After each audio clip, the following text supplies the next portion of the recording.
Bible పలవి పాడుకుందాం. భలే భలే మాట, బంగారు మాట, బైబిల్లో మాట, యేసు మాట. భలే భలే మాట, బంగారు మాట, బైబిల్లో మాట, యేసు మాట. నా జీవితాన ఈ జీవితాన మరువని మాట, యేసు మాట. నా జీవితాన ఈ జీవితాన మరువని మాట, యేసు మాట.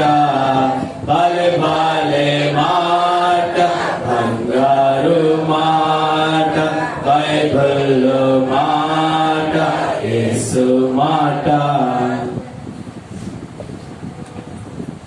రండి, ప్రభు యొక్క బలలోనికి మనం అందరము కూడా చేవేసే ముందుగా కొన్ని వాక్యానుసారమైన హెచ్చరిక మాటలు చూసుకొని సర్దిద్దబడి మనం ప్రభు బలలో చేవేద్దాం. ఎందుకంటే ప్రభు బల శ్రేష్టమైంది, విలువైంది, పవిత్రమైనది, వెలుగుతో నింపబడింది. ఆయన శ్రేష్టమైన వాడు. ఆయన రక్తము శరీర మాంసములతో పాల్గొంటున్న మనమందరము ఎలా పడితే అలా తీసుకోకూడదు. కాబట్టి ఒకసారి మనం పరిశీలించుకొని తీసుకోవాలి. రండి, మత్తయి సువార్తలో 5వ అధ్యాయము. మత్తయి సువార్త 5వ అధ్యాయము అందరం కలిసి చదువుకుందాం. 13వ వచనం అందరం కలిసి చదువుకుందాం. మత్తయి సువార్త 5వ అధ్యాయము 13వ వచనం అందరం కలిసి చదువుకుందాం. మీరు లోకమునకు ఉప్పై ఉన్నారు. ఉప్పు నిస్సారమైతే అది దేని వల్ల సారం పొందు? అది బయట పారవేయబడి మనుషుల చేత త్రొక్కబడికే కానీ మరి దేనికి పనికిరాదు. మరొకసారి అందరం కలిసి చదువుకుందాం. బైబిల్ ఉన్న వారందరూ కూడా తెరవండి. తెరిచి నోరు తెరిచి పెద్దగా చదవటానికి ముందుకు సాగుదాం. అందరం గట్టిగా నోరు తెరవాలి. ఎవరు కూడా మౌనంగా ఉండకూడదు. మీరు లోకమునకు ఉప్పై ఉన్నారు.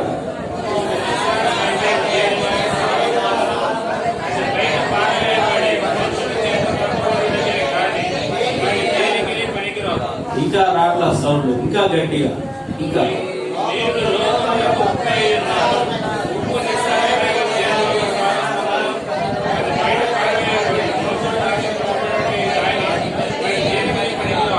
చివరిసారిగా అందరం గట్టిగా చేపల మార్కెట్ లో అరవకుండా అందరం కలిసి ఒకే స్వరంతో మనం అందరం కూడా దగ్గరగా చూద్దాం.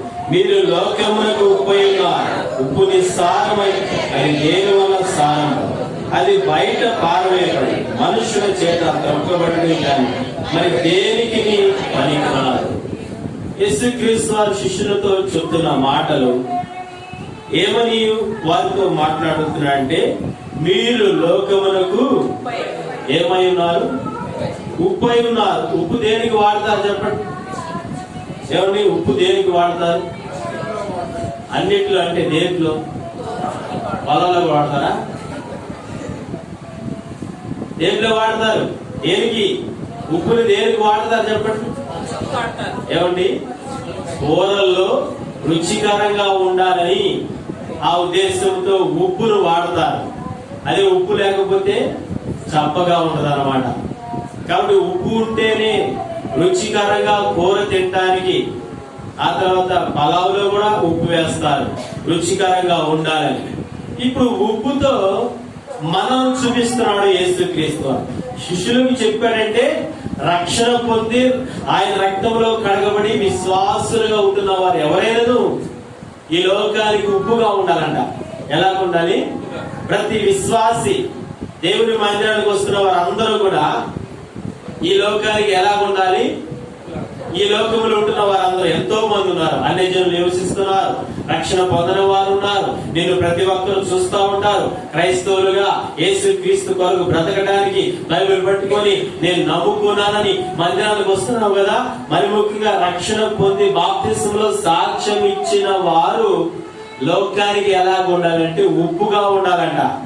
ఆయన ఆ మాట ఏమన్నాడు? మీరు లోకమునకు ఉప్పు నిస్సారం అయితే అది దేని వల్ల సారం? అది బయట పారవేయబడి మనుషుల చేత త్రొక్కబడుటే గాని మరి దేనికి పనికిరాదు. ఉప్పు లక్షణాలు ఏంటో తెలుసుకుంటే ఉప్పులాగా మనం జీవిస్తున్నామో లేదో అప్పుడు మనం పరిశీలన చేసుకొని ప్రభు యొక్క బలలోనికి చేయవేయాలి. ఇంతకీ ఉప్పు ఎలాంటిది, దాని లక్షణాలు ఏంటి, దాని గుణగణాలు ఏంటంటే అది మొట్టమొదటిగా ఏమిస్తుందంటే యోబు గ్రంథంలో వాక్యానుసారంగా అది మనకందరికి తెలిసిన భాగమే. మనకు తెలుసు. యోబు గ్రంథము 6వ అధ్యాయము 6వ వచనం చదువుకుందాం. యోబు గ్రంథము 6వ అధ్యాయము 6వ వచనం చదవండి.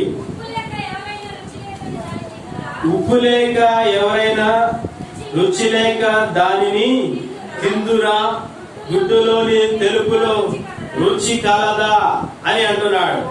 ఇక్కడ యోబు భక్తులు ఏమని చెప్తున్నా అంటే ఉప్పు లేక ఎవరైనా రుచి లేని దానిని తిందురా. ఉప్పు లక్షణం ఏంటంటే, ఉప్పు గుణగణం ఏంటంటే, దాని నైజం ఏంటంటే ఉప్పు వేస్తే రుచిని ఇస్తుంది. అంటే మొదటిగా దీని గురించి మనం తెలుసుకుంటామంటే ఉప్పు అంటే దేనికి సాదృశ్యం అంటే రుచినిస్తుంది. ఏమిస్తుంది చెప్పండి? చూడండి, అన్ని వేసి చూడండి, చివరిలో ఉప్పు వేస్తే రుచికరంగా ఉంటుంది. అన్ని వేసి ఉప్పు వేయకుండా ఉన్నాయి. ఎంత కూర వేసినా, ఎంత నూనె పెట్టి, ఎంత పసుపు వేసినా, ఇంకేంటి ఎన్ని కాయగూరలు కోసినా ఏం వేస్తాం చెప్పండి? వంటలు చేసేవాళ్ళు చెప్పండి, కూరలు చేసేవాళ్ళు చెప్పండి. వంటలు చేస్తున్నారు లేకపోతే భర్తల్ని వంటలు చేయకుండా ఇబ్బంది పెట్టి ఎండగడుతున్నారా? చేస్తున్నారా వంటలు? అతను ఎలాంటి వాడైనా, నీతిహీనుడైనా, తాగుబోతైనా, ఎలాంటి వాడైనా నువ్వు భార్యగా వచ్చావు కూడా ఏం చేయాలి? భర్తలకు వంటలను పెట్టి వారిని మార్చడానికి, దేవుడిలో నడిపించడానికి మంచిగా ప్రేమపూర్వకంగా స్త్రీలు ఏం చేయాలి? వంటలు చేయాలి. ఏం చేస్తారు చెప్పండి? వంటలు చేసేవాళ్ళు చెప్పండి. అక్కలారా చేయరా మీరు? ఏం వేస్తారు కూరలో చెప్పండి? పసుపు వేస్తారా, కారం వేస్తారా? రాణిమ్మ గారు ఏం వేస్తారు? ఉప్పు ఉప్పు కంటే ముందు ఏం చేస్తారు? పసుపు వేస్తాము, కారం వేస్తాము, ఉల్లిపాయలు వేస్తాము, చిన్నుపాయలు వేస్తాము, అల్లం వేస్తాం, మసాలా కూరలు అయితే, మాంసం అయితే ఇవన్నీ వేస్తాం. చివరిలో ఏం చేస్తామంటే రుచి రావాలంటే తప్పనిసరిగా ఉప్పు వేస్తాం. ఉప్పు వేసి ఏం చేస్తాం? రుచి చూస్తాం లేదా? రుచి చూస్తే చప్పగా ఉందంటే ఉప్పు సరిపడా వేస్తాం. ఏదైనా కూరలోకి రుచికరంగా ఉండాలంటే ఉప్పు వేయాలి. ఉప్పు ఉంటేనే రుచి వస్తుంది. అలాగే మనము కూడా ఈ లోకంలో రుచికరంగా ఉండాలి. ఈ లోకానికి రుచికరంగా ఉంటున్నావా? నీవు లోకానికి ఉప్పు అని యేసుక్రీస్తు వారు అంటున్నాడంటే ఈ లోకానికి ఉప్పుగా మనం జీవించాలి అంటే అర్థం ఏంటంటే ఉప్పు రుచినిస్తుంది కాబట్టి మనం కూడా ఈ లోకానికి రుచికరంగా ఉండాలి, రుచికరంగా జీవించాలన్నమాట. మనం కూడా రుచి కలిగిన వారమై ఉండాలంటే మనలో ఎవరు ఉండాలంటే మనం మొట్టమొదటిగా చేయవలసిన పని ఏంటంటే కీర్తన గ్రంథంలో 34వ కీర్తన 8వ వచనం చదువుకుందాం. కీర్తనల గ్రంథము 34వ కీర్తన 8వ వచనం. మనం రుచి కలిగిన వారమై ఉండాలంటే ఏం చేయాలి? యెహోవా ఉత్తముడని రుచి చూచి తెలుసుకునడి, ఆయనను ఆశ్రయించు నరుడు ధనుడు. యెహోవా ఉత్తముడంటే యేసుక్రీస్తు వారి గురించి చెప్పబడిన మాట. యేసుక్రీస్తు వారిని రుచి చూస్తే అప్పుడు మనం కూడా రుచి కలిగిన వారమై ఉంటాం. ఆయనను రుచి చూడడం అంటే ఏంటి చెప్పండి? ఆయనను రుచి చూడడం అంటే ఏంటి? అర్థం ఏంటి? యెహోవా ఉత్తముడని రుచి చూడమని వాక్యానుసారంగా చెబుతుంది వాక్యము. ఆయన ఎలా రుచి చూస్తాం? మనం ఎలా చూస్తాము? ఆయన రుచి చూడడం ఎలాగా? ఎక్కడున్నాడు ఆయన? కనబడు, పరలోకంలో ఉన్నాడు, ఇక్కడ ఉన్నాడు. ఎట్లాగా ఆయన రుచి చెప్పండి? ఎట్లాగా? ఆయన వాక్యం ద్వారా, ఎట్లాగా ఆయన సన్నిధి ద్వారా, ఎట్లాగా మారు మనసు మొదలు ద్వారా నీ పాపములన్నీ తీసివేసుకొని నీవే నా రక్షకుడువయ్యా, నీవే నా యొక్క గొప్పవాడువయ్యా, శక్తిమంతుడువయ్యా, లోక రక్షకుడువయ్యా, జీవాధిపతివయ్యా, పరలోకానికి తీసుకెళ్లేవాడు నా నిమిత్తము, నా కొరకు, నా పాప నిమిత్తం పరలోక పట్టణాన్ని విడిచిపెట్టి ప్రభువా నా పాపలన్నీ తీసివేయడానికి వచ్చావు, రక్తము కార్చడానికి వచ్చావు, అలా చేసావు తండ్రి. నా కొరకు ఇంత త్యాగం చేసి ఉన్నందుకే నాయనా, నువ్వు చేసిన ఆ మేలును బట్టి దేవా నా పాపములన్నీ పోగొట్టుకోవాలని నీ దగ్గరికి వచ్చాను, నిన్ను రుచి చూడడానికి వచ్చినాను తండ్రి అని ఆయన దగ్గరికి వచ్చి నమ్ముకొని ఆయనను పాప క్షమాపణ పొంది ప్రభు సన్నిధిలో ఎదుగుతా ఉంటే అదే రుచి చూడటము. బైబిల్ చదువుతున్నావా, రుచి చూడటమే అనమాట. పాటలు పాడుతున్నావా, ఆయన రుచి చూచినట్లే లెక్క. యేసుక్రీస్తుని అంగీకరించుకున్నావా, హృదయంలో పెట్టుకున్నావా, రుచి చూచి ఉన్నట్టే లెక్క అనమాట. కాబట్టి అందుకని బైబిల్ గ్రంథంలో రోమీయులకు రాసిన పత్రిక ఎట్లా రుచి చూడటం అంటే 9వ అధ్యాయంలో చూస్తున్నాం. రండి, రోమీయులకు రాసిన పత్రిక 9వ అధ్యాయం 10వ అధ్యాయం అనుకుంటా. రోమీయులకు రాసిన పత్రిక 10వ అధ్యాయం ఏంటంటే ఇక్కడ 9వ వచనం చదువుకుందాం. అదేమనగా 8వ వచనం, అదేమని చెప్పుచున్నది 8వ వచనం, వాక్యము నీ యొద్దను నీ నోటను నీ హృదయంలో ఉన్నది, అది మేము ప్రకటించే విశ్వాస వాక్యమే. 9వ వచనం, అదేమనగా యేసు ప్రభువును నీ నోటితో ఒప్పుకొని దేవుడు మృతుల్లో నుండి ఆయనను లేపనని నీ హృదయమందు విశ్వసించిన యెడల. కాబట్టి మొదటిగా విశ్వాసం రావాలి. ఏంటా విశ్వాసం అంటే, నా కొరకు యేసుక్రీస్తు వారు వచ్చి ఉన్నాడు, ఆయన నా పాపం నిమిత్తం చనిపోయి సమాధి చేయబడి ఉన్నాడని, యేసుక్రీస్తే ప్రభువులు వారు, ఆయనే రక్షకుడు, ఆయనే పరిపాలకుడు, ఆయన పరలోకానికి తీసుకువెళ్ళేవాడని హృదయమందు విశ్వసిస్తే రుచి కలిగి ఉన్నట్టు, ఆయనను రుచి చూచినట్లు లెక్క.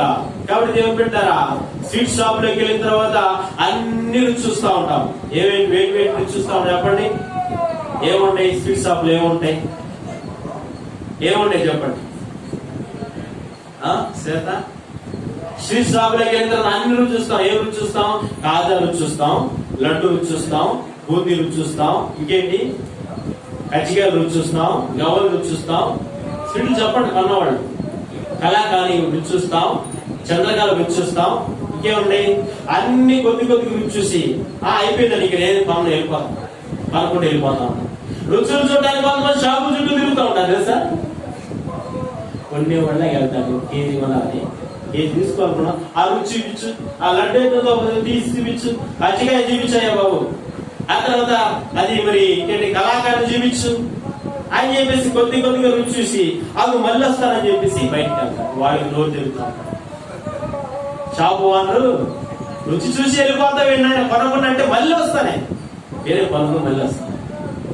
రుచి చూసేవాళ్ళు కొంతమంది, కొనేవాళ్ళు కొంతమంది. కాబట్టి యేసుక్రీస్తు అని అట్లా రుచి చూసి వదిలిపెట్టకూడదు. రుచి చూసిన అది ఏం చేయాలి? లడ్డు తీసుకెళ్ళాలి. రుచి చూసిన అది ఏం చేయాలి? బూందీలు కొనుక్కెళ్ళాలి. రుచి చూసిన అది ఏం చేయాలి? కజ్జికాయలు కొనుక్కెళ్ళాలి. రుచి చూసిన అందుకనే బూందీ లడ్డు ఏం తెచ్చారన్నా అశ్వదనం ఏం తెచ్చారు? మొత్తాన్ని కొనుకొచ్చారు, స్వీట్ హార్ట్ కొనుకొచ్చారు. ఈ లోక సంబంధంగా మనం రుచులు చూస్తా ఉంటాం, కూర రుచి చూస్తాం, టేస్ట్ చూస్తాం. యేసుక్రీస్తు వారి రుచి చూసేవా? ఆయన రుచి చూస్తే ఆ రుచి మధురంగా ఉంటుంది. ఆయన వదిలిపెట్టమా. ఆ రుచిని కలిగి ఉంటే ఎంత టేస్ట్ గా ఉంటాడు యేసుక్రీస్తు. అంటే ఎంత టేస్ట్ అంటే, ఆయన రుచి చూస్తే ఆయన ఇవ్వవలసిన అన్ని ఇస్తాడు. ఒక్కసారి రుచి చూస్తే టేస్ట్ గా ఉంటే మరలా తినబుద్దే. నిన్న సేవకులు గోంగూర బుక్ చేసి ఫస్ట్ సారి తిన్నా, రుచిగా టేస్ట్ గా ఉండగానే ఇంకా ఏం బాగుందని చెప్పేసి రెండోసారి ఎక్కువ తిన్నా. సాయంత్రం కాలం గ్యాస్. రుచికరంగా ఉందని చెప్పేసి తింటే పప్పు సరిగ్గా గ్యాస్ కాబట్టి అరగదు కాబట్టి 2 సార్లు తిన్నా. గట్టి పప్పు కాదు, గోంగూర ఉప్పు. ఇంకా నెల్లూరులో గోంగూర ఉప్పు టేస్ట్ గా ఉండదు. గుంటూరులో వచ్చిన తర్వాత, గుంటూరులో విజయవాడలో ఇటు సైడ్ అయితే మన గోంగూర బాగుంటది కాబట్టి గోంగూర ఉప్పు తింటే ఎంత టేస్ట్ గా ఉంటుందో ఎప్పుడైతే తిన్నారా? గోంగూర ఉప్పు ఎంత టేస్ట్ గా బాగుంటుందో తినబుద్ధి అవుతా ఉంటది. కూరలు ఎంత టేస్ట్ గా బాగుంటే రెండోసారి వేసుకొని తింటాం కదా. యేసుక్రీస్తు రుచి చూస్తే అంత ఆశీర్వాదాలు దేవుని పొందుకుంటాం ఈ లోకంలో. అందుకని ఈ లోకంలో మనమందరం కూడా ఎలా ఉండాలంటే, లోకంలో బ్రతుకుతున్నప్పుడు మనందరం లోకానికి ఉప్పుగా ఉండాలి. కాబట్టి లోకానికి రుచికరంగా ఉండాలంటే ఇప్పుడు యేసుక్రీస్తు అని ఆయన కలిగి ఉంటే మనం కూడా లోకానికి రుచికరంగా ఉంటాం. ఆయన రుచి కలిగిన వాడు. ఆయనలో ఏముందంటే రుచి ఉంది, ఆయనలో సమృద్ధి ఉంది, ఆయనలో జీవం ఉంది, ఆయన పరలోకానికి తీసుకెళ్ళేవాడు. అందుకని ఆయన యెహోవా ఉత్తముడని ఆయనను రుచి చూసి తెలుసుకొని ఏం చేయాలి? మందిరానికి వస్తూ ఆ వాక్యాన్ని వింటూ ఆ వాక్య ప్రకారం జీవిస్తూ ఆయన సన్నిధిలో గడుపుతూ మంచిగా బ్రతుకుతూ ఉండాలి. నీవు రుచిగా బ్రతుకుతున్నావు అంటే రాయబడిన ప్రకారంగా ఒకసారి చూద్దామనండి. రుచిగా బ్రతుకుతున్నావు అంటే లేఖనానుసారంగా చూస్తే పేతురు రాసిన పత్రిక 2వ అధ్యాయం 1వ వచనం చదువుకుందాం. యేసుక్రీస్తు రుచి చూస్తే నీవు రుచికరంగా ఉంటావు. పేతురు రాసిన మొదటి పత్రిక 2వ అధ్యాయం మొదటి వచనం.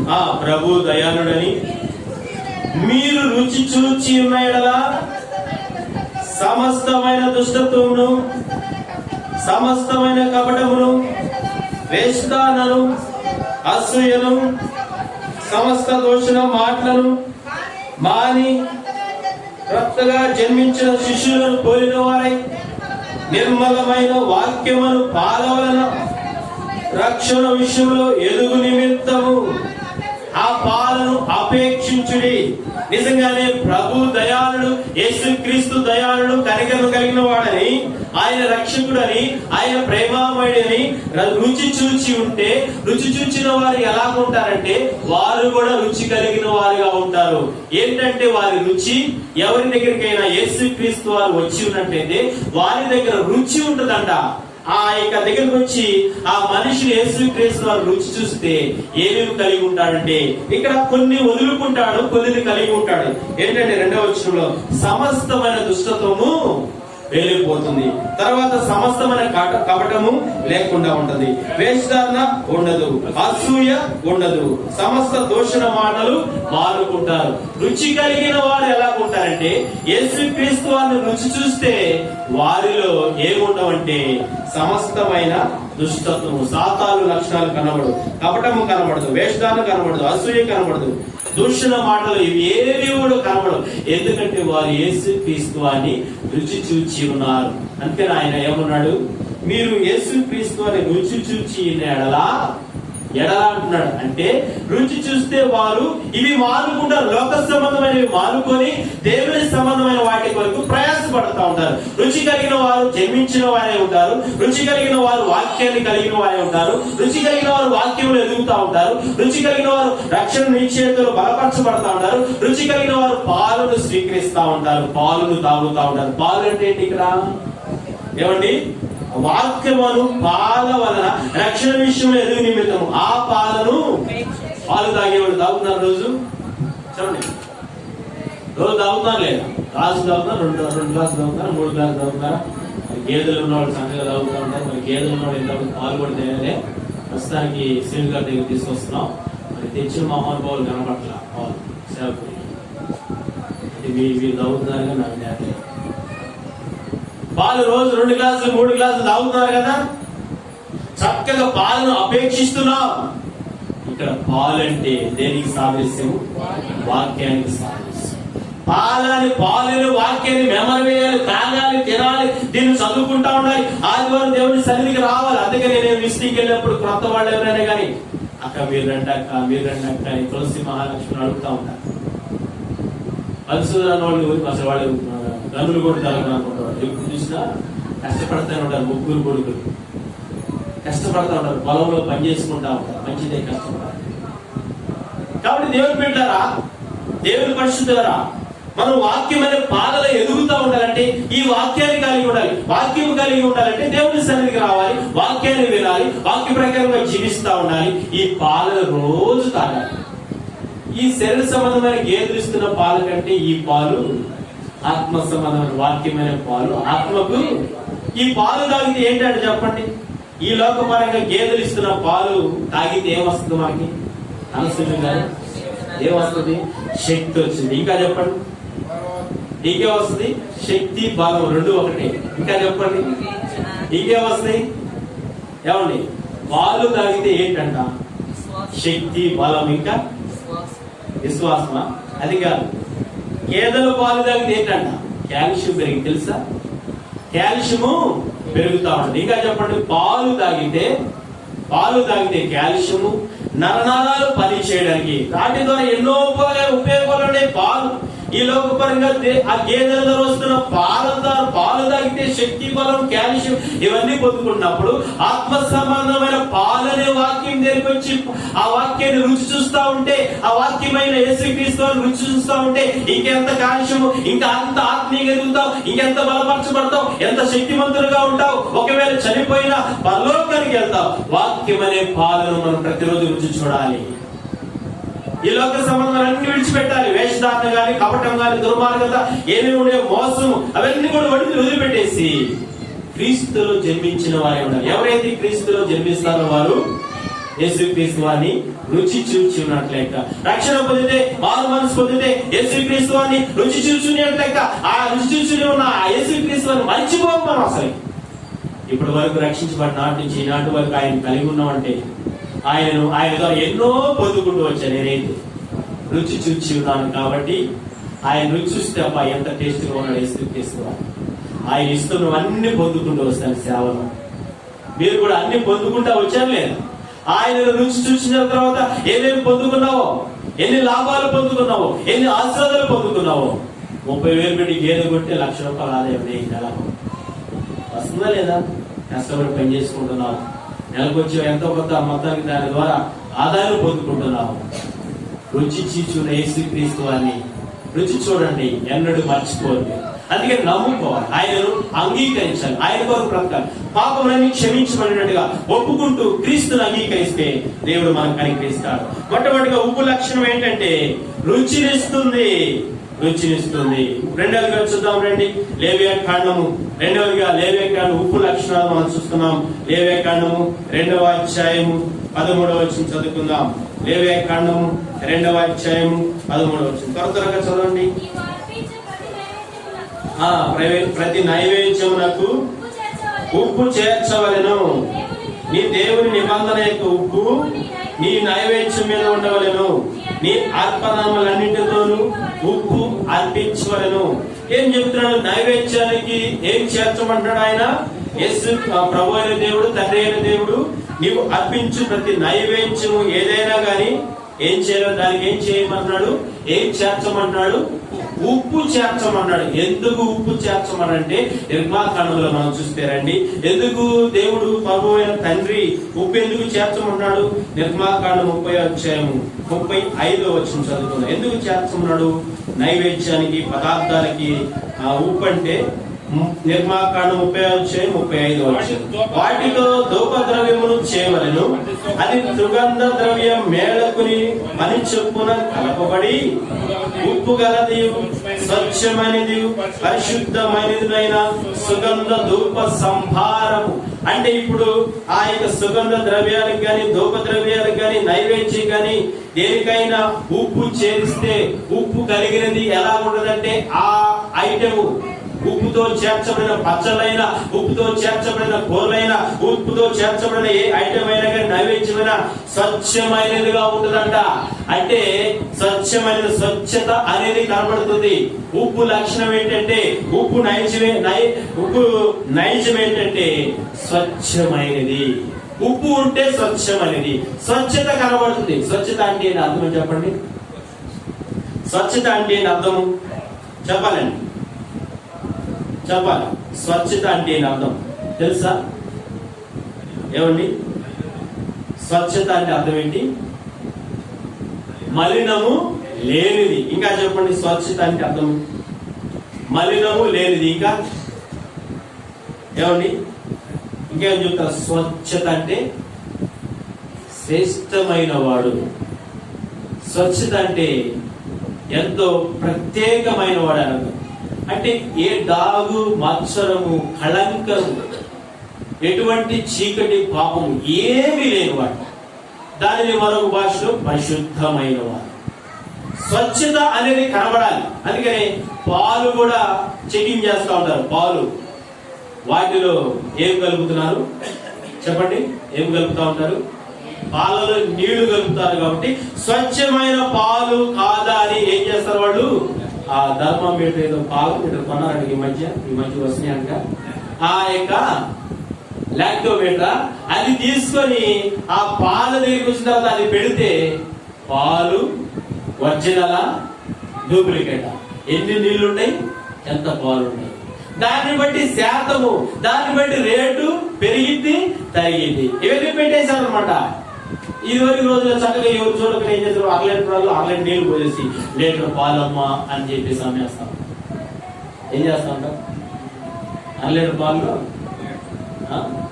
5 కిలోలు రాగంలో ఒక ఇందూరాలి మొత్తం పాలలో నీళ్ళే కనబడతాయి. తోడేస్తే అంత నీరు కనబడుతుంది. తింటాను కూడా పెరుగు అవకాశం లేదు. ఒకటి 2 రోజులు చూసి నీ పాలు ఒక దండం, నీ పాలు దేవుని తాత క్యాన్సిల్ చేస్తున్నారు. పాలలో స్వచ్ఛత కనబడాలి అని మనం కోరుకుంటున్నాం కదా. నీ దగ్గర కూడా దేవుడు ఏం కోరుకున్నాడు? స్వచ్ఛత కావాలి, ఒరిజినల్ ఉండాలి. ఒరిజినల్ పాలంట. మటన్కి వచ్చేటప్పుడు ఒరిజినల్ మటన్ అంటావా లేదా? ఒరిజినల్ మటన్, ఒరిజినల్ చికెన్ కలిపి చేపడి ముక్కలు కూడా ఉంటాయి. చికెన్ లో ఆ ముక్కలు ఏ ముక్కలు కలుపుతున్నారు? ఈ మధ్య పేపర్లో వచ్చింది, హోటల్లో కుక్క మాంసం వండి పెడుతున్నారు. కుక్క మాంసం, ఇదే చికెన్ ఇదే మటన్ అని చెప్పేసి కుక్క మాంసం వండి పేపర్కి వచ్చింది. అది ఒరిజినలా? ఇది మటన్ బాబా. ఈ పిచ్చి మామూలు ఏం చేస్తున్నారు? ఏమి తినేస్తున్నారు? కుక్క మాంసం తినేస్తున్నారు. ఎక్కడ స్వచ్ఛత ఉంది? హోటల్లో కానీ బయట కానీ బిజినెస్ వ్యాపారం. ఒరిజినలే ఉండాలి. దేవుని ఎదుట మనం కూడా ఎలా ఉండాలంటే ఒరిజినల్ గానే ఉండాలి. స్వచ్ఛత కనబడాలి, తెలుపు కనబడాలి, ప్రకాశం కనబడాలి. కాబట్టి దేవుడు పెట్టారంటే రెండవదిగా మనం చూస్తే స్వచ్ఛత కావాలని దేవుడు కోరుకుంటాడు.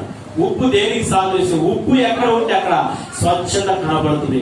ఏ బూజు పట్టదు, ఆ యొక్క అది కుళ్ళుకోవడానికి అవకాశం ఉండదు. ఎందుకంటే ఉప్పు వేస్తున్నాం కాబట్టి కుళ్ళు రాదు, కుళ్ళిపోదు, బూజు రాదు, ఏమి పట్టవు. ఎందుకంటే దేవుడు దానికి ఇచ్చిన నైజము, ఉప్పుకి ఇచ్చిన ఆ నైజం ఏంటంటే స్వచ్ఛతను తీసుకొస్తుంది. నువ్వు స్వచ్ఛమైన వాడవుగా దేవుని ఎదురు కనబడుతున్నావా? రండి ఒకసారి కీర్తన గ్రంథంలో మనం చూస్తే 119వ కీర్తన 40 వచ్చిన చదువుకున్నాం. కీర్తన 119వ కీర్తన 40 వచ్చిన చదవండి.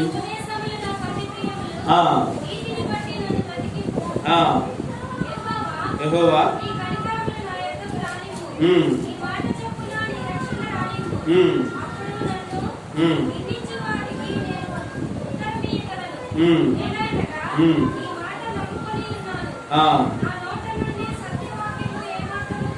ఏం చదువు యొక్క 119 140 119వ కీర్తన 140. నీ మాట మిక్కిలి స్వచ్ఛమైనది, అది నీ సేవకునికి ప్రియమైనది. 119వ కీర్తన 140 వచనంలో ఆయన మాటలు ఎలాంటి అంట? స్వచ్ఛమైనవి. అంటే ఇప్పుడు ఆయన ఎలాంటి వాడు? స్వచ్ఛమైన వాడు. అదే ఆయనను కలిగి ఉంటే మనం కూడా ఎలాంటి వారు అవుతాం? స్వచ్ఛమైన వారు అవుతాం. యేసుక్రీస్తుని కలిగి ఉన్నావా? ఆయన హత్తుకొని జీవిస్తున్నావా? ఆయన కొరకు బ్రతుకుతున్నావా? నిజంగా ఆయన స్వచ్ఛమైన వాడు. ఆయనలో ఎటువంటి డాగు మచ్చరం కనబడదు, ఏ పాపము కనబడదు. ఆయనలో పవిత్రత ఉన్నది, పరిశుద్ధత ఉన్నది. ఆయన మాటలు స్వచ్ఛమైనవి, ఆయన మనస్సు స్వచ్ఛమైనది, ఆయన ప్రేమ స్వచ్ఛమైనది, ఆయన ఆత్మ స్వచ్ఛమైనది. ఆయనలో అన్ని కూడా ప్రతిదీ కూడా స్వచ్ఛమైనదిగా కనబడుతున్నవి. కాబట్టి స్వచ్ఛమై ఉన్న యేసుక్రీస్తు ప్రభువాన్ని కలిగి ఉంటే, నమ్ముకుంటే నీవు కూడా స్వచ్ఛమైన వాడు అవుతావు. ఇప్పుడు మనం కూడా స్వచ్ఛమైన వారంగా ఉండాలి. కాబట్టి ఉప్పు లక్ష్యం రెండవదిగా స్వచ్ఛమైనది. కాబట్టి స్వచ్ఛమై ఉన్న యేసుక్రీస్తు ప్రభువు వారిని నమ్ముకుంటే మనం కూడా స్వచ్ఛమైన వారుగా ఉంటాం. నీ దగ్గర స్వచ్ఛత కనబడుతుందా? యేసుక్రీస్తు వారు మనలో ఉంటే ఆయన కడుగుతాడు, శుద్ధీకరిస్తాడు. ఆయన రక్త ప్రోక్షణ ద్వారా మన పాపలను తీసివేస్తాడు. మంచి మార్గంలో, సరళమైన జీవ మార్గంలో నడిపిస్తూ ఉంటాడు. స్వచ్ఛత అనేది కంటిన్యూగా కొనసాగించబడుతుంది. ఎందుకంటే ఆయన మనలో ఉన్నాడు. ఆయన విసర్జించావా? యేసుక్రీస్తుని దూరంగా పెట్టావా? నీ హృదయంలో లేకుండా చేసావా? స్వచ్ఛత పోతుంది. జాగ్రత్త. స్వచ్ఛత రావాలంటే క్రీస్తుని కలిగి ఉండాలి. రెండవది ఉప్పు లక్ష్యం ఏంటంటే స్వచ్ఛత ఇస్తుంది. మూడవదిగా చూద్దాం రండి. మూడవదిగా ఐమిగులండి, త్వరగా మనం ముందుకు సాగిపోవాలి. యెషయా గ్రంథం 30వ అధ్యాయం 24 వచ్చింది. యెషయా గ్రంథం 30వ అధ్యాయం 24 వచ్చింది చదువుకుందాం. యెషయా గ్రంథం 30వ అధ్యాయం 24 వచ్చింది. భూమి సేద్యము చేయు ఎడ్లను, ఏత గాడిదలను, చేటతోను జల్లెడతోను చెరిగి జల్లించి ఉప్పుతో కలిసిన మేత తినును. అంటే ఇక్కడ దేవుని పెట్టారు. ఇక్కడ రాయబడిన ప్రకారంగా ఇక్కడ ఆ యొక్క ఎడ్లకు, గాడిదలకు చేటతోను జల్లెడతోను చెరిగి జల్లించి ఉప్పుతో కలిపిన మేత పెడతా ఉంటారు. గొర్రెలకు, ఎడ్లకు, పశువులకు ఏదైనా గాని ఆహారములో ఉప్పు వేస్తున్నారు. ఎందుకు వేస్తున్నారంటే ఉప్పు వేస్తే సారం వస్తుంది, ఉప్పు వేస్తే శక్తి వస్తుంది, ఉప్పు వేస్తే బలము ఉంటుంది. కాబట్టి ఉప్పు ద్వారా మూడవదిగా శక్తి సారాన్ని కలిగిన వారమై ఉంటాం. ఈ లోకానికి మనము ఉప్పుగా ఉంటున్నాం. కాబట్టి మీరు లోకమునకు ఉప్పు ఉన్నారంటే లోకానికి మనం అందరం ఎలా ఉండాలంటే రుచికరంగా ఉండాలి మొదటిగా. రెండవదిగా చూస్తే లోకానికి ఎలా ఉండాలంటే లోక సంబంధంగా లోకములు ఉంటున్నాం మనమందరం కూడా స్వచ్ఛత కలిగిన వారమై జీవిస్తూ ఉండాలి. మూడవదిగా చూస్తే ఇక్కడ రాయబడిన ప్రకారంగా మనకు సారం అంటే ఏంటి చెప్పండి? సారం అంటే శక్తి. అరే మనవాళ్ళు మొత్తం సారం పోయిందా బాబు? సారం మొత్తం పోయిందంటే అర్థం ఏంటి? మొత్తము కండరాల్లో ఉన్న బలవంతా, నరాల్లో ఉన్న బలవంతా, మొత్తం ఎముకలో ఉన్న మూలుగంతా పోయిందిరా. ఇక సారం లేదు అంటే బలము లేదు.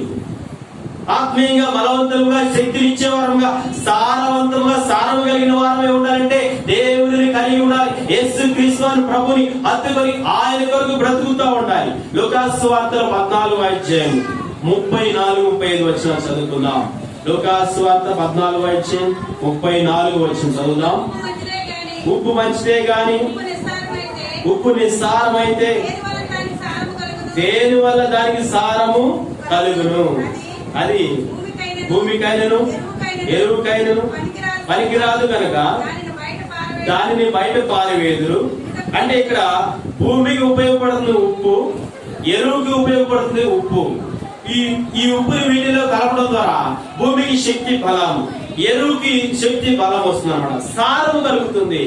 ఉప్పు మంచిదే కానీ ఉప్పు నిస్సారం అయితే దేని వల్ల దానికి అది వాడుకుని అంతే పడితే అదే అంతే పడవేస్తే అది సారం అనేది పోతుంది అన్నమాట. దాన్ని వాడుకుంటే ఆ సారాన్ని అనుభవించడానికి అవకాశం ఉంది. అంటే ఇక్కడ మూడవదిగా రాయబడిన ప్రకారంగా ఉప్పు ఉంటే సారవంతముగా మనం జీవిస్తాం. ఉప్పు దేనికి సాదృశ్యం అంటే సారానికి సాదృశ్యం. నీలో సారం కనబడుతుందా? నీలో సారం కనబడాలంటే, శక్తి కనబడాలంటే, భక్తి పరులుగా బలవంతులుగా కనబడాలంటే ఆయన ఆవరణకులు నాటబడిన వారమై 92వ కీర్తన చూద్దాం రండి. వారు సారము కలిగిన వారే ఉంటారంట చచ్చిపోయేంత వరకు. లేదా మధ్యలో చూద్దాం ఒకసారి. 92వ కీర్తన 12వ వచనమేనా? చదవండి. 92వ కీర్తన 12వ వచనం 15వ వచనం. మవ్వవేయుదులు లెబానోను మీద ఎలుగులు యెహోవా మందిరములో నాటబడిన వారు మన దేవుని ఆవరణములలో వర్ధిల్లుదురు.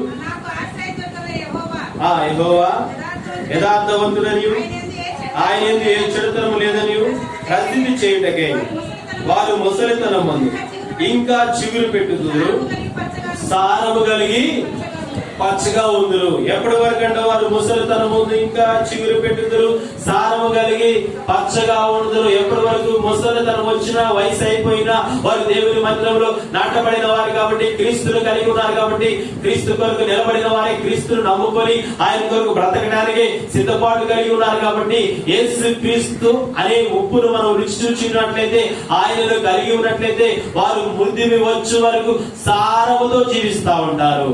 దేవుని సన్నిధికి వచ్చినప్పుడు కూడా ఆ శక్తితో ఉజ్జీవుగా సారము కలిగి మందిరానికి వస్తారు. మందిరానికి వస్తున్నాం అనుకోండి, మందిరానికి వచ్చినప్పుడు ఏం వస్తామని నింగిమంటూ అడుగులు అడుగు వేసుకుంటూ వెళ్దామా వద్దా అని వెనక అడుగు వేస్తే నీ దగ్గర ఏం లేనట్టు. వారి కోరికలు వస్తున్నావా? మంగళవారం వస్తున్నావా? గురువారం వస్తున్నావా? శనివారం వస్తున్నావా? ఉపవాస కోరికలు వస్తున్నావా? ఆన్లైన్ ప్రేయర్కి వస్తున్నావా? ఆదివారం వస్తున్నావా? సువార్త పరిచర్యకి వస్తున్నావా? గుడివాడలో యూత్ రిట్రీట్ ఉంటే, లేకపోతే గుడివాడలో సెకండ్ సాటర్డే ఉపవాస కోరికలు ఉంటే అట్లా వాళ్ళు పెట్టినప్పుడు అలాగే మనం అందరం కూడా ఆసక్తి కలిగి వస్తూ వెళ్తున్నామంటే మన దగ్గర ఏముంది? సారం ఉంది. నువ్వు ఎన్ని శరీర బలహీనతలు ఉన్నా ఏం చేస్తావు? పరిగెత్తుకుంటూ వస్తావు. మన దగ్గర ఏముందన్నమాట? ఎప్పటి వరకు సారము చెప్పండి? దేవుని ఆవరణంలో నాటబడిన వారంటే యేసు క్రీస్తు కొరకు బ్రతకడానికి వారు హృదయాన్ని దేవునికి అంకితం చేసుకొని సమర్పణ జీవితాన్ని కలిగి నీ కొరకే నేను బ్రతుకుతానని సియోను ప్రార్థనా మందిరంలో నాటబడిన వారై ఉంటూ వారు చివరి వరకు ముదిగి వచ్చే వరకు ముసలి వాళ్ళు అయ్యేంత వరకు వారిలో ఏం తగ్గదంట? సారం తగ్గదు. సారం అంటే దేనికి సాదృశ్యం చెప్పండి? చెట్టు పచ్చ పచ్చగా నిగరగలాడుతూ ఇది బాగా సారం అంటావా లేదా? అదే పచ్చగా లేకపోతే, ఎండిపోయి కాండలు ఎండిపోయి కాయలు లేకపోతే, అరే ఈ చెట్టుకి ఏం లేదు, సారం లేదు, అంటే బలం లేదు, దీనికి ఎరువు లేదు, ఏం లేదు, ఏమి వేయలేదు. కాబట్టి చెట్టు బలహీనమైన పరిస్థితిలో కాపు రాలేదు, సారమే కనపడలేదు. సారం ఉన్నవాడు పవిత్రంగా, సారం ఉన్నవాడు పరిశుద్ధంగా, సారం ఉన్నవాడు పచ్చగా కనపడతాడు. ఎవరు సరే పచ్చగా ఉన్న దాన్ని చూస్తాం, ఎండిపోయిన దాన్ని చూస్తాం. మనం చెప్పండి, ఏది కోరుకుంటాం? మనం ఎండిగా ఉన్న దాన్ని కోరుకుంటామా? లేదండి మేము ఎండిపోయిన దాన్ని కోరుకుంటామా? కొంతమంది వ్యతిరేకస్తులు ఉంటారు. మనం ఏం చేస్తామా? తిరుగుతారు ఉంటారు. నేను పట్టుకునేదే కుందేలుకు 3 కాదు 5 మారిందంతా. మామూలుగా అయితే 4, ఇదివరకు 3, 4 మారింది కదా, 5 ఒకటి ఎక్స్ట్రా. అంటే మనకి మితిమీరిపోయాం కదా, ఎక్కువ చేస్తున్నాం కదా, అతిగా ఆలోచిస్తున్నాం కదా. 4 కాదు, 3 కాదు, 5 అన్నమాట. ఇంకా కొంతకాలం తర్వాత ఇంకా ఎదురు తిరుగుతూ ముదురు స్వభావం కలిగితే 6 కూడా చెప్తాం. కాబట్టి మూర్ఖ స్వభావం కలిగిన వారు ఇలాగే ఉంటారు. దేవుని కొరకు బ్రతుకుతున్న వారంతా కూడా పచ్చగా సారం కలిగి ముదిమి వచ్చే వరకు, చనిపోయేంత వరకు మందిరాన్ని వెంబడిస్తా ఆయన కొరకు బ్రతుకుతూ, ఆయన వాక్యాన్ని, ఆయన అడుగుజాలు నడుస్తూ సారం కలిగిన వారు ఎక్కడికి వెళ్ళినా వారు పరిగెత్తానే ఉంటారు. అయినా కానీ దేవుని మందిరానికి వస్తున్నాం, మోకాలు లేపులా అయినా మందిరానికి వస్తున్నాం, కూర్చోలేకపోతున్నాం అయినా మందిరానికి వస్తున్నాం, ఆరాధిస్తున్నాం, పాటలు పాడగలుగుతున్నాం, దేవుని సరిగ్గా రాగలుగుతున్నాం. అంటే మళ్ళీ ఏం సారం ఉంది? దేవుని సారం ఉంది, వాక్యమైన సారం ఉంది, వెలుగు అనే సారం ఉంది, పరిశుద్ధ అనే సారం ఉంది, పరలోక సంబంధమైన యేసుక్రీస్తు అనే బలాన్ని మనం పొందుకున్నాం. కాబట్టి మనం సారం కలిగిన, నిస్సారం లేదు మన దగ్గర, సారమే ఉంది. ఏముంది చెప్పండి? కృపానందం ఏముంది మన దగ్గర? సారం ఉంది, నిస్సారం లేదు. నిస్సారం అయితే సంఘ ప్రార్థనమా, ఇంకా నిస్సారం అయితే బైబిల్ స్టడీ ఆగిపోవడము, ఇంకా నిస్సారం అయితే ఇంకా చెప్పడాక పరిచయం చేసిన రాకపోవడము, నిస్సారం అయితే సిద్ధవాడి గుడికి రాకపోవడము, ఇంకా నిస్సారం అయితే ఆదివారం ఎగ్గొట్టేయడము. ఆ రోజు స్పెషల్ కాబట్టి చపాతీ చేసుకొని ఆ చపాతీలు మాంసం నంచుకుంటా ఉంటే ఎంత బాగుంటుందో అని ఆలోచన. నిస్సారమైన వాడు ఇలాగే ఆలోచిస్తారు కదా. కాబట్టి తిరిగి వచ్చేవాడు గుర్తు పెట్టుకోండి, తిరిగి వచ్చి నిద్రపోతున్నావు, నీ దగ్గర నిస్సారమే. తినకుండా రావుదని నేను చెప్పండి. తిరిగి వచ్చిన నిద్రపోవాలి, తిరిగి వచ్చినా నిద్రపో, తక్కువ కొద్దిగా నేను ఉండలేనంటే కొద్దిగా తినేస్తాను, టిఫిన్ చేస్తాను. ఇంకా మనం నిస్సారం లేకుండా సారంగా పెరుగుతూ ఉండాలని ఏం తినకుండా టిఫిన్ కూడా చేయాలి. టిఫిన్ కూడా చేయకుండా దేవుని మందిరానికి రా, ప్రభు నీకు సహాయం చేస్తాను. చనిపోయేంత వరకు దేవుని సారాన్ని కలిగి ఉంది. ఉప్పు దేనికి సాదృశ్యం అంటే మూడవదిగా సారానికి సాదృశ్యం. మీ దగ్గర సారం ఉందా? యేసుక్రీస్తు అన్నమాట ఏంటి? మీరు లోకములకు, మనం కూడా లోకానికి సారవంతులుగా ఉండాలి. ముదిరి వచ్చే వరకు సారం కలిగి, పచ్చ కలిగి, ఆయన కొరకు బ్రతుకుతూ, దేవుని మాట చెప్తూ, పత్రికలు పంచుతూ, ఆయన సన్నిధికి వస్తూ, వాక్యం చదువుతూ, మోకరించి ప్రార్థన చేస్తూ, అనేక ఆత్మలు దేవుని మందిరానికి తీసుకొస్తూ, వారందరూ దేవుని మాట, అయ్యా మనం దేవుని నమ్ముకోవాలి, రక్షణ పొందుకోవాలి, అన్ని జరుగులు దేవుని మాట చెప్పి పరలోకానికి వెళ్ళిపోవాలి. ఈ లోకము శాశ్వతమైనది కాదు, ఎప్పుడొకప్పుడు చనిపోతాం, నమ్ముకుంటే బాగుంటది. యేసుక్రీస్తు నీ కొరకు నా కొరకు ప్రాణం పెట్టడానికి వచ్చాడని ఆ దేవుని మాటలు, సువార్త మాటలు చెప్తే ఎవరైతే దేవుని మందిరానికి తీసుకొస్తున్నారో వారు సారవంతులు, నిస్సారమైన వారు కానే కాదు. మూడోది, నీ దగ్గర సారం ఉందా? నిస్సారం ఉందా? ఏది ఉంది నీ దగ్గర? యేసుక్రీస్తు అన్న మాట మనం నెరవేర్చాలి. కాబట్టి ఆయన అన్న మాట ఏంటి? మీరు లోకానికి ఉప్పై ఉన్నారు. ఉప్పులో ఇన్ని అర్థాలు ఉన్నాయా? ఆలోచిస్తే ఇన్ని అర్థాలు ఉన్నాయన్నమాట. మామూలుగా ఎందుకు అన్నాడంటే వాక్యం ఏం చెప్తుంది? ఉప్పు లక్షణాలు ఏంటి? ఎందుకు ఉప్పుతో పోల్చారు విశ్వాసులను అంటే ఉప్పు సారవంతమైన ఉప్పు అన్నమాట. 4వదిగా చూద్దాం రండి. 4వదిగా చూద్దాం. మొదటిగా ఏంటి? ఉప్పు లక్షణం ఏంటి చెప్పండి? రుచినిస్తుంది. 2వదిగా ఉప్పు స్వచ్ఛమైనది. 3వది సారవంతమైనది. 4వది మార్కు సువార్త 9వ అధ్యాయం 50 వచనం. మార్కు సువార్త 9వ అధ్యాయం 50 వచనం. మార్కు సువార్త 9వ అధ్యాయం 50 వచనం. ఉప్పు మంచిదే గాని ఉప్పు నిస్సారమైన ఎడల దేని వలన మీరు దానికి సారము కలుగు చేస్తారు. మీరు ఉప్పు సారము గలవారి ఉండి ఒకరితో ఒకరు సమాధానముగా. కాబట్టి ఉప్పు సారం ఉంటే ఒకరితో ఒకరు సమాధానం కలిగి ఉండాలట. అంటే ఇప్పుడు మనం ఉప్పును కలిగి ఉన్నామంటే, లోకానికి ఉప్పుగా ఉండాలంటే ఏం చేయాలి? 4వది అంటే అందరితో సమాధానము కలిగి ఉండాలి. అంటే 4వదిగా సమాధానం నీ దగ్గర ఉంటే నువ్వు ఉప్పు లక్షణాలు కలిగి ఉన్నట్టే లెక్క. కాబట్టి లోకానికి ఉప్పుగా మనం ఉంటున్నాం. ఈ లోకానికి ఉప్పుగా ఉంటున్నాం మనం అందరం. అందరితో సమాధానం పడాలి, అందరితో సమాధానంగా మాట్లాడాలి, అందరితో మంచిగా మాట్లాడాలి. ఉప్పు అంటా ఉండేవాడు. ఉప్పు నీతో మాట్లాడు పో చీ పచ్చి టీ అంటావా? మాట్లాడు నేను నీతో టీ అని అంటావా? పిల్లలు అనుకుంటా ఉంటారు. ఏమనుకుంటారు? నీకు వాళ్ళకి వాళ్ళు మొదలుపోతే నీతో పచ్చి పచ్చి అంటే నీతో టీ అంటే అయ్యో లెక్కలో ఉంది. ఏమండి? అంటే నీతో నేను మాట్లాడను, నీతో టీ అని చెప్పేసి నీవు కూడా ఎవరితో కూడా సమాధానం లేకుండా మాట్లాడకుండా నీ ఇష్టానుసారం పోతున్నావు. అందరితో సమాధానం, మంచిగా ఉండు, మాట్లాడు, పలకరించు, సమాధానం కలిగి. అసమాధానంగా ఉండవాకు. ఈ లోకానికి మనం ఉప్పుగా ఉండాలి కాబట్టి అందరితో కలిసిమెలిసి ఉండు. ఒకవేళ కలిసిమెలిసి ఉన్నప్పుడు ఒకవేళ కీడు వస్తుందో, పాపానికి గురైతే మళ్ళీ దూరం అయిపో. వాళ్ళకి మంచి మాటలే చెప్పు, కలిసిమెలిసి ఉండు. అదే ఒకవేళ సాతానుడు వలలో తీసుకెళ్ళినట్టుగా ఆ మాటలు ఆ సందర్భం ఉంటే వెంటనే తప్పించుకొని మళ్ళా బయటకు వచ్చి దేవుని మార్గంలో కలిగి. 4వది ఏముండాలంటే అందరితో సమాధానం. 4వది సమాధానం. ఉప్పు లక్షణం నీలో ఉంటే మనం లోకానికి ఉప్పుగా ఉంటాం. సమాధానం ఉందా? ప్రభు వలలో చేయించినప్పుడు మనం అందరం కూడా ఏం చేసుకోవాలి? ఒకరిని ఒకరు. అందుకని అయిపోయిన తర్వాత ఆశీర్వదించిన తర్వాత మనం అందరం కూడా ప్రైజ్లాడు చెప్పుకుందాం. అందరం వందనాలు చెప్పుకున్నాం. ఎందుకంటే ఒకరు గెట్టకపోతే డైరెక్ట్ వెళ్ళిపోతారు, దిగేస్తారు. పెట్టి ఆమెతో నాకేం సంబంధం, ఆమె నాకు పడద గెట్టదు, ఆ మొహమే చూడబోదు వచ్చి మొహం చూడటం రుచి మొహం అని అనుకుంటాం. మొహమే బాగా వీడు మామూలుగా గుంటలు మంచుడిగా వీడు మామూలుగా అంటే రకరకాలుగా మనం కూడా బ్రదర్స్ అనుకుంటాం, సిస్టర్స్ అనుకుంటాం. మొహం పడ్డ ఏంటి అందంగా ఉందేమో అని రుచిగా తిప్పుకుంటాము. జుట్టు ఎక్కువ ఉంది అనుకో, అవును తిప్పుకుంటావు. నీకంటే బాగుంటే తట్టుకోలేవు నువ్వు. రకరకాలుగా సమాధానం. ఈ ఆలోచన వద్దు. మనం ఒకరు తగ్గించుకొని సమాధానం కలిగిన వారే ఉండాలి. 4వదిగా సమాధానం. 5వది చూసి ఊహించేస్తాను రండి. 5వదిగా యెజ్రా గ్రంథము 4వ అధ్యాయం 14. యెజ్రా గ్రంథం 4వ అధ్యాయం 14.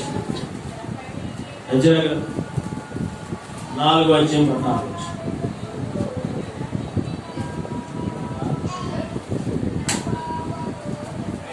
యెజ్రా గ్రంథం 4వ అధ్యాయం 14 చదవండి.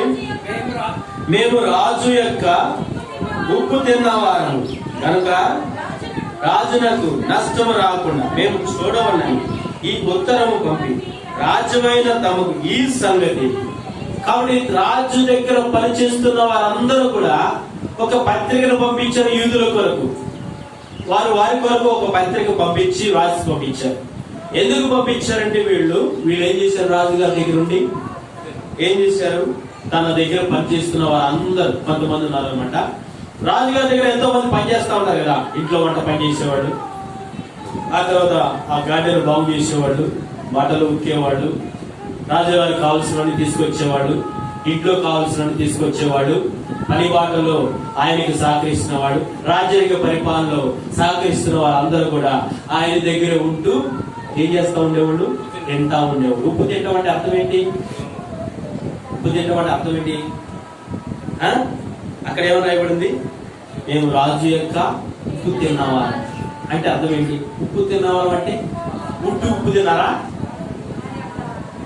ఆయన పెడుతున్నా దాన ధర్మాలు ఏమైనా కానీ, ఆహార పదార్థాలు కానీ ఏదైనా అవన్నీ వారు దగ్గరుండి తిన్నారు. కాబట్టి ఈ ఉదాహరణకి ఈ మాట చెప్తున్నాను. అప్పుడప్పుడు మనం కూడా అంటాం, నా ఉప్పు తిన్నావుగా అంటాం. ఏమంటాం? నా ఉప్పు తిన్నావుగా, నా ఉసురు తగులుగా అంటావు లేదా? ఉప్పు అనేసి ఏమంటావు? ఉసురు తగులుగురాగా అంటావు కదా. అలాగే మనం కూడా ఉప్పు తిన్న తర్వాత తిన్నంటి సామెత ఏముందా? తిన్నంటి వాసాలు లెక్కేసినట్టు. వీళ్ళు ఎలా చేయట్లా. ఉప్పు తిన్నారంటే ఆయన అన్ని ఆహార పదార్థాలు, ఆహారము, భోజనాలు, వారికి కావలసిన వస్త్రాలు అన్ని ఇచ్చిన తర్వాత అరే మనం రాజుగారి ఉప్పు తిన్నవారు కదా, ఆయనకి మేలు చేయాలి, పత్రిక పంపిద్దాం, పన్నులు వచ్చేయడానికి పలానా వస్తున్నారు కాబట్టి వాళ్ళు పన్నులు ఇవ్వాలి, ఇలా జరుగుతుంది కాబట్టి జాగ్రత్తగా ఉన్న రాజుగారిని వాళ్ళందరూ చెప్పారు. అంటే రాజుగారి దగ్గర ఉన్న మరి అన్ని తిన్నవారు, భోజనాలు, వస్త్రాలు ఆయన దగ్గర తిన్న వాళ్ళందరూ కూడా ఎలా ఉన్నారంటే నమ్మకమైన వారుగా ఉన్నారు. ఎలా ఉన్నారు? అరే మనం ఉప్పు తిన్నాం కానీ ఆయనకి ఏం చేయాలి? కీడు చేయకూడదు, మేలు చేయాలి. ఇవి ఎవరి దగ్గర ఏదైనా సహాయం పొందావు అనుకో, ఉప్పు తిన్నావు అనుకో, అంటే ఉప్పులు అన్ని వస్తాయి. ఏం వస్తాయి చెప్పండి? ఉప్పులో ఉప్పు తిన్నామంటే ఏంటి? వారి ఆహారము తిన్నట్టే, వస్త్రములు తీసుకున్నట్టే, డబ్బులు తీసుకున్నట్టే. ఏదైనా ఇతరుల దగ్గర నుంచి ఏదైనా మనం తీసుకున్నాం అనుకోండి, వారి దగ్గర నుంచి పొందుకుంటే వారు ఉప్పు తిన్నట్టే లెక్క. అలా ఉప్పు తింటే ఆ వ్యక్తి అలా మనం ఎలా ఉండాలంటే నమ్మకంగా ఉండాలి. ఇప్పుడు రాజుగారి దగ్గర తన దగ్గర ఉంటున్న పరిచారకులు అందరూ కూడా నమ్మకంగా ఉంటూ వస్తున్నారు. ఉప్పు దేనికి సాదృశ్యం అంటే నమ్మకత్వానికి సాదృశ్యం. నువ్వు నమ్మకంగా జీవిస్తున్నావా? దేవుని దగ్గర నమ్మకమైన వాడుగా బ్రతుకుతున్నావా? రాజుగారి దగ్గర వారు నమ్మకంగా ఉంటున్నప్పుడు మనం దేవుని దగ్గర ఇంకెంత నమ్మకంగా ఉండాలి? కాబట్టి ఎవరి దగ్గర తినిన తర్వాత వారిని పక్కన పెట్టేసి అవిశ్వాసాలుగా, విశ్వాసఘాతురాలుగా, మరి విశ్వాసం లేని వారముగా వారిని పక్కన పెట్టేసి నెట్టివేస్తే వాళ్ళు ఎంత బాధపడతారు? నమ్ముకున్న తర్వాత ఆయన కొరకు నమ్మకంగా జీవించకుండా మన ఇష్టానుసారం కొరిగితే దేవుడు ఎంత బాధపడతారు? కాబట్టి ఉప్పు లక్షణాలు అంటే మీరు లోకానికి ఉప్పు అయి ఉన్నారంటే ఉప్పు లక్షణాలు 5వ లక్షణము నమ్మకానికి సాదృశ్యం. కాబట్టి మనం నమ్మకముగా బ్రతుకుతూ సాగిపోవాలి. మోషే నా ఇల్లంతట్లో, కాబట్టి అతడు ఉప్పుగా జీవిస్తూ వచ్చాడు లోకానికి. మోషేకు నా ఇల్లంతలో నమ్మకమైన వాడు కాబట్టి ఇతడు ఎంతో శ్రేష్టమైన వాడు, విలువైన వాడు. హెబ్రీయులకు రాసిన పత్రికలో మనం చూస్తున్నాం. హెబ్రీయులకు రాసిన 3వ అధ్యాయం 6వ వచనం చదువుకుందాం. హెబ్రీయులకు రాసిన పత్రిక 3వ అధ్యాయం 2వ వచనం. హెబ్రీయులకు రాసిన పత్రిక దేవుని ఇల్లంతట్లో మోషే నమ్మకంగా ఉండినట్లు ఈయన కూడా తను నియమించిన వారికి మోషే దేవుడు నియమించున్నాడు కాబట్టి దేవుడికి నమ్మకంగా ఉన్నాడు. యేసుక్రీస్తు వారు కూడా దేవుడే నియమించున్నాడు కాబట్టి భూమి మీద పంపించున్నాడు కాబట్టి యేసుక్రీస్తు వారు కూడా దేవుడికి నమ్మకస్తులుగా ఉన్నాడు. అలాగే నిన్ను నన్ను ప్రతి ఒక్కరు కూడా ఈ లోకానికి పంపించి నియమించున్నాడు కాబట్టి మనం కూడా దేవుడికి ఎలా ఉండాలి? మోషే నమ్మకంగా ఉన్నాడు. ఎవరికి? దేవునికి. యేసుక్రీస్తు వారు కూడా దేవునికి ఎప్పుడు భూమి మీద బ్రతికున్న దినములో 33 సంవత్సరాల వరకు నమ్మకంగా ఉన్నాడు. ఇప్పుడు కూడా పరలోకంలో ఆయన కుడి పార్శ్వం కూర్చుండి నమ్మకంగా ఉండి విజ్ఞాపన చేస్తుంది. ఇప్పుడు తను నియమించిన వారికి నమ్మకంగా ఉండాలంటే మనల్ని నియమించింది ఎవరు చెప్పండి? నియమించింది ఎవరు? దేవుడే కదా. మనం ఆయన కూడా ఎలా ఉండాలి? ఆయనకు నమ్మకంగా ఉన్న వాళ్ళందరూ కూడా భర్తల దగ్గర నమ్మకంగా ఉండాలి. ఆయనకి నమ్మకంగా ఉంటున్న వారు అందరూ కూడా డబ్బు దగ్గర నమ్మకంగా ఉంటారు. ఆయనకి నమ్మకంగా ఉంటున్న వారు ఎవరైనా కానీ భార్యల దగ్గర నమ్మకంగా ఉంటారు. ఆయనకి నమ్మకంగా ఉంటున్న వారు ఎవరైనా కానీ తల్లిదండ్రుల దగ్గర పిల్లలు నమ్మకంగా ఉంటారు. ఆయనకి నమ్మకంగా ఉంటున్న వారు ఏ విశ్వాసమే కానీ పిల్లల దగ్గర కూడా నమ్మకంగా ఉంటారు. వారి యథార్థతను వారు కాపాడుకుంటారు. ఆయనకి నమ్మకంగా ఉంటున్న వారు ఎవరైనా కానీ అన్న దగ్గర తమ్ముడు దగ్గర అన్న యథార్థంగా నమ్మకంగా ఉంటారు. ముందు మొట్టమొదటిగా దేవుడికి నమ్మకంగా ఉంటే అన్నిటిలో నమ్మకస్తులుగా జీవించాలి. చనిపోయారు. నమ్మకం ఉందా నీ దగ్గర? అపనమ్మకంగా జీవిస్తున్నా. మందిరానికి వస్తా ఉండు ఆదివారం, ఒకవేళ కుదిరితే వారకుడు అచ్చుగా మానవేయమని నమ్మకంగా వ్యవహరించు. అలాగే నమ్మకంగా మంచి ప్రవర్తన కలిగి, నమ్మకంగా మంచి క్రియలు దేవుడికి చూపించు. నమ్మకంగా మాట్లాడు మంచి మాట, నమ్మకంగా మంచి చూపులు కలిగి ఉండు, నమ్మకంగా జీవించు. ప్రభు కొరకు దేవుడిని దీవిస్తాడు. ఇప్పుడు ఆ రాజుగారి దగ్గర పనిచేస్తున్న వాళ్ళందరూ నమ్మకంగా ఉన్నారు కాబట్టి రాజుగారికి అంత ఆనందం. ఈ పత్రికలు పంపిస్తే ఆ పత్రిక చదివి నా దగ్గర తిన్నవాడు ఈ మంచి సలహా ఇచ్చారని ఆ రాజుగారికి అంత ఆనందం వేసింది. దేవుడు కూడా ఆనందం వేయాలంటే ఈ భూమి మీద బ్రతికినంత కాలం మనము ప్రతి దాని విషయంలో, లోక సంబంధమైన వాటి విషయంలో కానీ, మందిర సంబంధ విషయంలో కానీ ఏదైనా నమ్మకంగా ఉండాలి. అప్పుడు నమ్మకంగా ఉంటే దేవుడు దీవిస్తాడు. మోషే నా ఇల్లంతలో నమ్మకమైన వాడు అన్నాడు కదా. మోషే దేవుడు దీవించడలే. ఆశ్రయించాడు, మంచి ప్రవక్తగా చేయబడి మనం కూడా నమ్మకమైన వారుగా ఉంటూ సాయి. ఇప్పుడు చెప్పండి, ఉప్పు లక్షణాలు 5 లక్షణాలు. మొదటి లక్షణం చెప్పండి, రుచిగా, రుచినిస్తుంది. రెండవది స్వచ్ఛమైనది. మూడవది సారమైనది. నాలుగవది సమాధానంతో ఉన్నది. నాలుగవది. ఐదవది నమ్మకం. మీరు లోకానికి ఉప్పై ఉన్నారని యేసుక్రీస్తు ఆ మాట చదవండి. ఆ యొక్క మత్తయి సువార్త 5వ అధ్యాయం 13 చదవండి. మత్తయి సువార్త 5వ అధ్యాయం, మీరు లోకమునకు ఉప్పై ఉన్నారు. చాలు. ఏముంది అక్కడ? మీరు లోకానికి ఉప్పై ఉన్నారంటే మనం ఉప్పుగా ఉంటే ఏం చేయాలి? లోకానికి రుచినివ్వాలి. రెండవదిగా ఏం చేయాలి? లోకస్తులందరికీ ఏం చూపించాలి? రెండవదిగా స్వచ్ఛతను చూపించాలి. మూడవదిగా ఏం చేస్తా ఉండాలి? సారవంతంగా కనబడాలి, దేవునికి కనబడాలి, లోకానికి కనబడాలి. నాలుగవదిగా లోకానికి సమాధానముతో ఉంటా ఉండాలి. ఐదవదిగా లోకస్తులందరూ కూడా నమ్మకముగా ఉండాలి. ఈ లోకానికి దేవునికి నమ్మకంగా ఉండాలి. ఉప్పు లక్షణాలు దేవుడు వాక్యానుసారంగా మాట్లాడినప్పుడు మనం కూడా జాగ్రత్తగా జీవిస్తూ లోకానికి ఉప్పులాగా నేను ఉండాలని మనము తీర్మానించుకొని సర్దిద్దబడి ప్రభు బలలో చేయాలి. దేవుడి వాక్యములు తీయించుకోవాలి. మోకరిద్దాం రండి. అయిపోయింది, రండి మోకరిద్దాం. ప్రతి ఒక్కరు కూడా మోకరించు.